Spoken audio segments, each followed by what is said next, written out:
श्री स्वामी समर्थ. हरिपाठ ही प्रामुख्याने संत ज्ञानेश्वर यांनी रचलेली अभंग मालिका आहे. ही वारकरी संप्रदायासाठी अत्यंत महत्त्वाची आणि नित्य पठणाची, दररोज वाचली जाणारी रचना आहे. संत ज्ञानेश्वर महाराजांच्या हरिपाठाची रचना. अभंग संख्या. ज्ञानेश्वर महाराजांनी एकूण 27 अभंग रचले आहेत.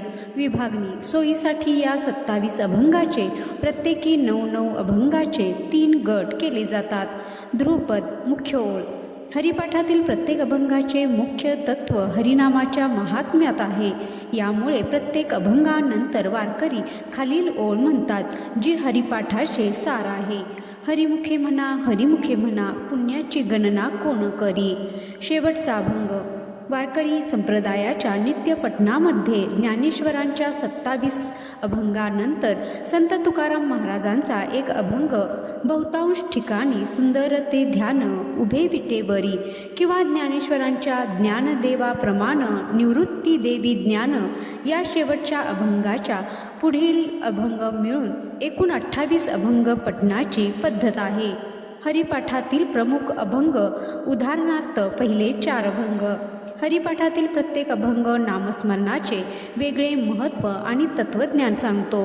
देवाची या द्वारी उभा क्षणभरी. क्षणभर जरी देवासमोर उभे राहिले तरी 4ही मुक्ती साधता येतात असे सांगून नामस्मरणाचे महत्त्व स्पष्ट केले आहे. चहुवेदी जान साही शास्त्री कारण. 4 वेद, 6 शास्त्रे, 18 पुराणे या सर्वांचे सार म्हणजे हरीचे नामस्मरण आहे.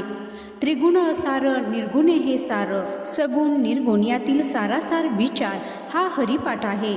आणि हरिनामाशिवाय मन व्यर्थ आहे. भावेविन भक्ती, भक्तीविन मुक्ती. भाव असल्याशिवाय भक्ती नाही आणि भक्तीशिवाय मुक्ती नाही. त्यामुळे प्रपंचात कष्ट करण्याऐवजी हरीचा जप करा. इतर संतांचे हरिपाठ. केवळ ज्ञानेश्वर महाराजच नव्हे तर इतर संतांनीही हरिपाठ रचना केली आहे. नामदेव, निवृत्तीनाथ, एकनाथ, तुकाराम यांचेही हरिपाठ प्रसिद्ध आहेत, ज्यांना एकत्रितपणे पंचरत्नी हरिपाठ असेही म्हटले जाते. पण वारकरी संप्रदायात संत ज्ञानेश्वरांचा हरिपाठ हा मुख्यत्वे रोज म्हटला जातो. जय हरी विठ्ठल. जय श्री स्वामी समर्थ.